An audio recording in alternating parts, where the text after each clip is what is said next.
जेनेबा गावसोरानो जोंहा गाथासे जानानै बयबो खौसेथि जानानैसो जोङो बुंदोंमोन जेला न'आवहा जेनेबा गावसोरबो बुंदों गावसोर हौवा हिनजाव जोंबो सावरायदों आरो जेनेबा जों माने माबायाव इउपिपिएलआव जों थाला जोंहा जेनेबा माबा मोनसेफोर मोननांगौखौबो जों मोनाखै बोसोरथाम जाबाय बिसोरो बेबायदि माने बुंनायनि थाखाय दे होमबालाय जोंहा बोरिगाव दिग्लिपारा जों गाथासे जानानै सोरबा सासे एमएलएखौनो लाबोनानै जोंबो माबा मोनसे खौसेथि जानानै माबाफोर खहायफोर मोनगोन खोमा होननानै गासैबो रायजोआ जों माने गाथासे जानानै बेखिनि खोथाखौनो लाना जेनेबा दिनै जिबायदि जों मानसि लाबोनांगौ जों बेखौ लाबोदों ओमफ्राय जों आरो रावखौबो जों आखायाव हमनानै जों बोनानै लायनो थाङाखै मालाय गावसोरनो राजि जेनेबा गावसोरनो राजि जेनेबा मानि थाखाय राजि जादों जेनेबा गावसोरबो आगोलावहा गोदोनि समावहा बिसोरो जेनेबा जों दिनै न'खर न'खर जेसांखिनि फरायनाय दङ होननानै साख्रि होगोन होननानै बिसोरो गावसोर लाना थांबाय दिनै रावनिबो न'खराव बिसोरो दिनैसिम हाबनो हायाखै मानि थाखाय हाबनो हायाखै गावसोर थगायना लांबायबा गोदोआव जोंथ' बेबायदि रावखौबो जों थगायनानैथ' लाना फैनो हाया बिनि थाखाय माने गासिबो दुखु मोननानै जों नोंसोरजों थागोन होननानै बुंनायखाय जों माने बेखिनि खोथाखौ जोङो बिपिएफआ माने मा होनना बुङो खौसेथि जानानै जों भटखौ होगोन होननानै सानदों आरो जिखुनु माबा मोनसे मा होनना बुङो उरुनि दै बेखौबो होगोन होननानैहा दिनहि माने बिसोरो न' हाबनानै मिया दाखालि आरोबाव उरुनि दैनि फैसाखौ जों सोना होगोन होननानै बिसोरो नै मिया दाखालि गावबा गाव सोरबा जोंदों जे बिपिएफआव थानाय मानसिखौ बिसोर माने गाव न' हाबनानै माने थगायदों आरो एखे जाथारगोन होननानैहा सोरनोबा मिया दाखालि मा होनना बुङो मियायो बुंदोंनो मा जेनेबा नोंसोरनो डाइरेक्ट काट होगोन होननानैहा जेनेबा हाबथारबायनो माने फैसाया ओरैबायदि माने दिनैसिम जों नुवाखै उनाव हाबनोबो हागौ जोंथ' दा जेनेबा जों दा नुनाबो मोनाखै जेनेबा खोनादों आरो जेनेबा गावसोरनो बुंदों जोंखौ बेबायदि बुंदों होननानै गावसोर खिथाना लादों आरो उपाय गैयाव माने गावसोरनो जेनेबा दे होमबालाय जों नांगोलखौ गारनानै जों इउपिएलआवनो माने जों थानाय जाथों होननानै बेस्राफ्रा साननानै माने लानाय जादों आरो थेवबो माने बिसोर गिनानैसो दै खिन्थु गावनि गोसोफ्रा जेनेबा इउपिएलआव नङा खिन्थु नांगोलावसो दङ बिसोरहा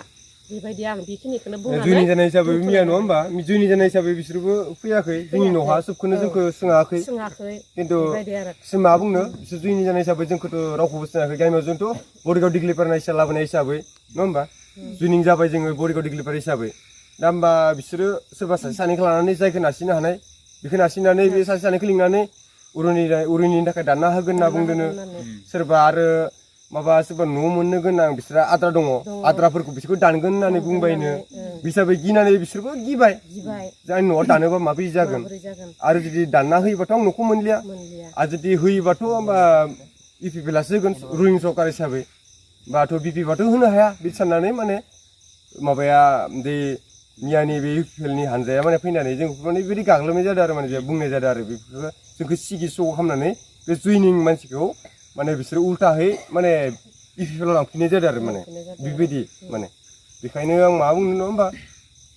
बे जुइनिं जाखानायखौ बिसोरो माने बेफोरबायदि हारसिं फैनानै जों जुइन जानाय मानसि जों रायजो हिसाबै गाथासे जाखानाय मानसिखौ माने बिसोरो सासे लानानै माने सिगि फैदो आरो सुनिबारनि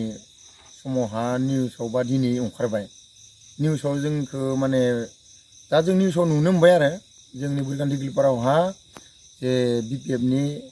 जा हाबाफारि जों मेल लादोंमोन जोंहा थांनाय मंगलबाराव जोंहा माजबाद समस्थिनि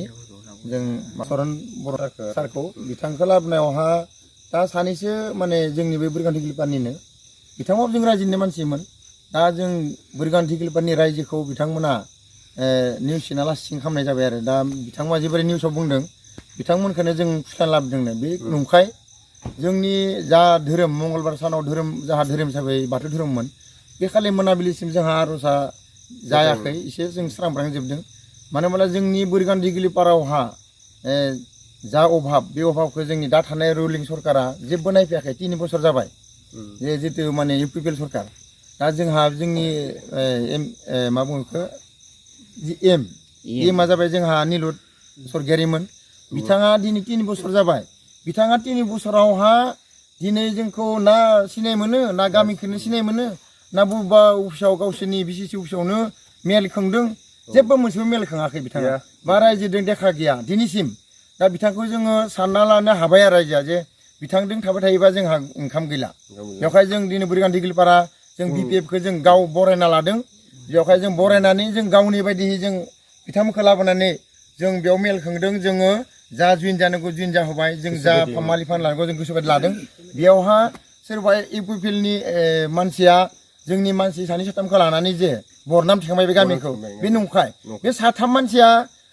गैयाबाबो जोंहा रायजोआ जों जाखिनि नोंथांमोना दा जोंनि बे दा जोंनि जिथु निउस खालामबाय थादों बे निउसाव जुदि नोंथांमोना नुगोन बे जोंनि जाखिनि मानसि दं बे जों इउपिपिएलखौ निउस होना जों बिपिएफआव हाबबाय जों दा बेवहायनो जोंनि गामिया बिथांमोना थखाय थुसिहि बिथांमोना बुंहोनानै बिथांमोना जोंनि